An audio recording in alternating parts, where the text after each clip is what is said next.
Hello everyone, today we are going to start exercise 5.1 of class 9. Now question number 1 is which of the following statements are true and which are false? Give reasons for your answer. Question में कह रहा है कि जो हमें statements दे रखे हैं उसमें ट्रू और फॉल्स बताना है और अपने जो आंसर है उसका रीजन भी देना है. ठीक है, अब इसका फर्स्ट पार्ट है only one line can pass through a single point.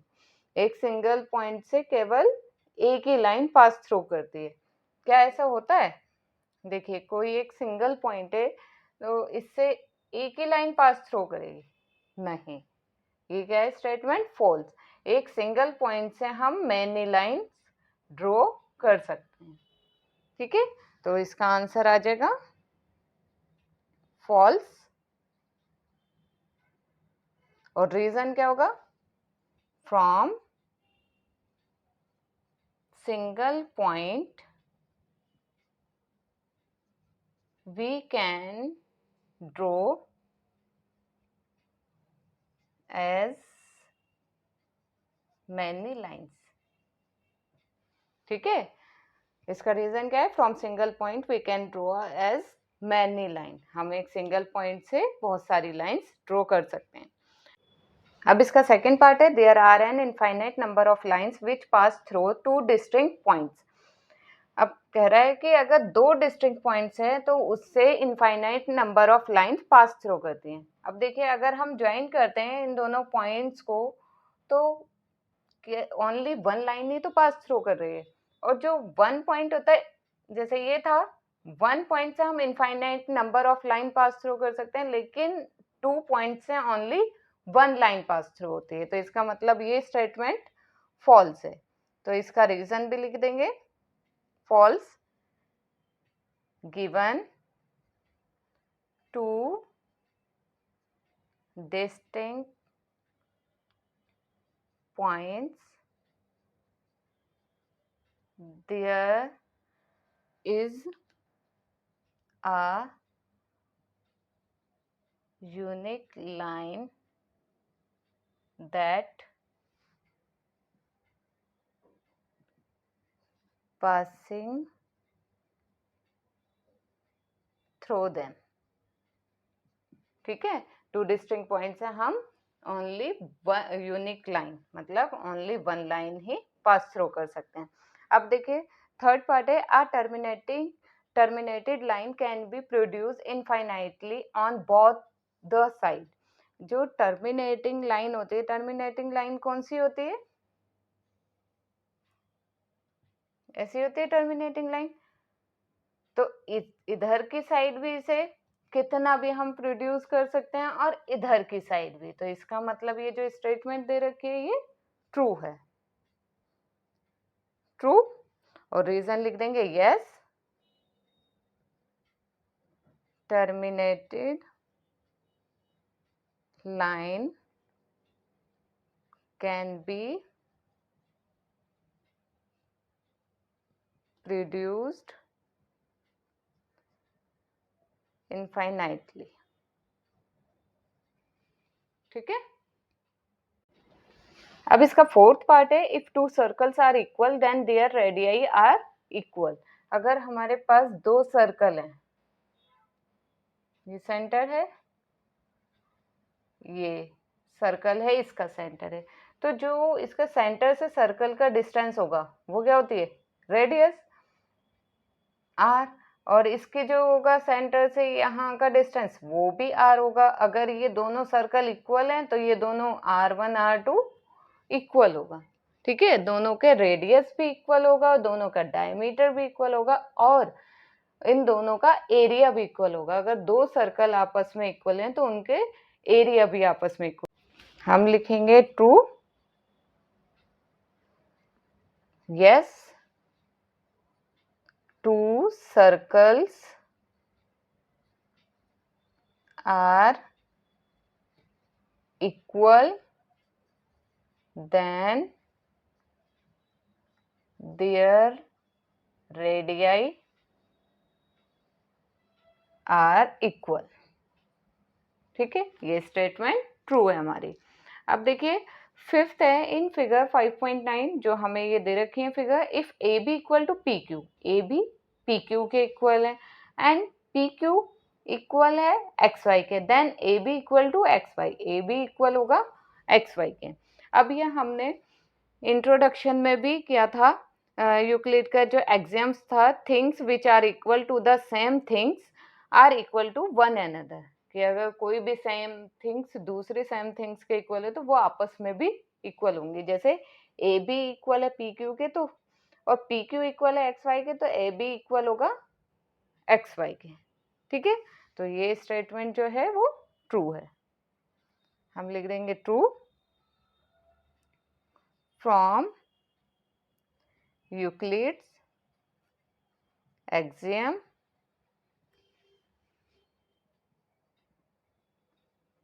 things which are equal to the same things are equal to one another। ठीक है, अब नेक्स्ट क्वेश्चन नंबर 2 है, give a definition from each of the following terms, are there other terms that need to be defined first, what are they and how might you define them। देखिए question में कह रहा है कि हमें ये जो टर्म्स दे रखे हैं उनको उनकी डेफिनेशन देनी है और बताना है कि इसमें और भी कोई सी टर्म्स हैं जिसको हमें ज़रूरत है पहले डिफाइन करने की। यस, क्योंकि अगर हम पैरेलल लाइन या परपेंडिकुलर लाइन, लाइन सेगमेंट और इसके आगे भी हैं रेडियस ऑफ सर्कल और स्क्वायर, इनको अगर हम डिफाइन करने जाते हैं तो इसमें भी अनडिफाइंड टर्म्स आती हैं। जैसे पैरेलल लाइन को डिफाइन करने जाएंगे तो उसमें लाइन आएगा, तो लाइन क्या हो गई, अनडिफाइंड टर्म्स है, तो उसको डिफाइन करेंगे पहले। और हम रेडियस ऑफ सर्कल को डिफाइन करेंगे तो पॉइंट आएगा, तो इसमें अनडिफाइंड टर्म्स कौन सी आ जाती हैं, लाइन एंड पॉइंट। यूक्लिड्स ने हमें अपनी डेफिनेशंस में लाइन, पॉइंट एक्सेट्रा इनकी डेफिनेशंस दी हैं, वहां से हम इनको डिफाइन कर सकते हैं। ठीक है, अब हम डिफाइन करते हैं पैरेलल लाइंस। पैरेलल लाइंस क्या होती हैं, वैसे तो आप सब जानते होंगे पैरेलल लाइंस क्या होती हैं। ये होती है पैरेलल लाइंस, इसकी डेफिनेशन क्या होती है, जिनके बीच का डिस्टेंस इक्वल होता है, कि हम कहीं पर भी ये जो पैरेलल लाइंस ये जो चलती रहेंगी इनके बीच का डिस्टेंस सेम होगा, इक्वल होगा, और ये कभी भी इंटरसेक्ट नहीं करती, तो वो कौन सी लाइंस होती हैं, पैरेलल लाइंस। अब इसको हम कैसे लिखेंगे, two lines that are always the same distance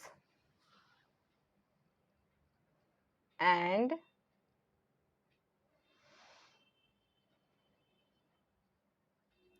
they will never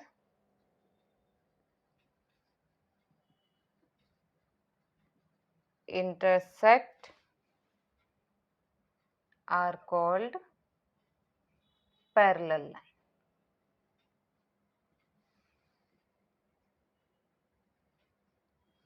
ठीक है, two lines that are always the same distance and they will never intersect are called parallel line। अब परपेंडिकुलर लाइंस कौन सी होती हैं, परपेंडिकुलर लाइंस ये होती है perpendicular line जो 90 डिग्री का एंगल बनाती है और इंटरसेक्ट करती है। तो हम इसको इसकी डेफिनेशन लिखेंगे, lines that form a right angle, जो राइट एंगल बनाती है, form a right angle when they intersect, when they intersect are called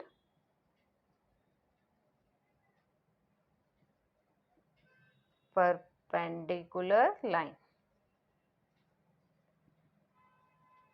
ठीक है, lines that form a right angle, जो राइट एंगल बनाती है जब वो इंटरसेक्ट करती है तो वो परपेंडिकुलर लाइंस होती है। ठीक है, जब वो इंटरसेक्ट करती है वहां पर ये कितने डिग्री का एंगल बनाती है? 90 डिग्री, मतलब राइट एंगल बनाती है, तो वो हमारा परपेंडिकुलर लाइंस होती है। अब है लाइन सेगमेंट। लाइन सेगमेंट क्या होता है? जिसके एंड्स पर पॉइंट होते हैं, वो आगे टर्मिनेट नहीं होती। तो इसको हम लिख सकते हैं, इसकी definition, the line which have two end points is called a line segment। ठीक है, अब नेक्स्ट, अब इसका फोर्थ पार्ट है radius of a circle. Radius of circle को हम कैसे डिफाइन करेंगे? अब देखिए, रेडियस ऑफ सर्कल क्या होता है? सर्कल और ये इसकी रेडियस होती है। ठीक है, इसको कैसे डिफाइन करेंगे? जो सेंटर होता है सर्कल का और जो सर्कल होता है, इन दोनों के बीच का डिस्टेंस क्या होता है? Radius of a circle. तो हम लिखेंगे the distance from the center to a point on the circle is called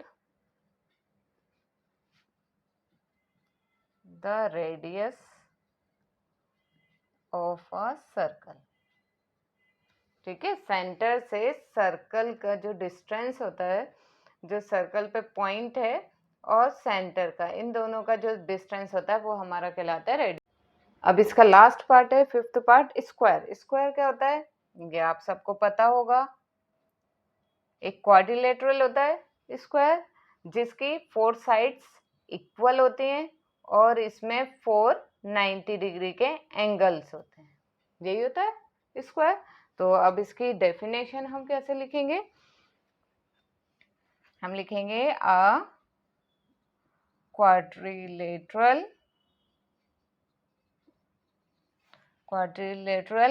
which all the 4 angles are right angles, जिसके जो 4 एंगल्स हैं वो राइट एंगल्स हों and 4 sides are equal is called a square. ऐसा quadrilateral जिसके 4 angles right angles हों और 4 sides equal हों तो वो हमारा स्क्वायर कहलाता है।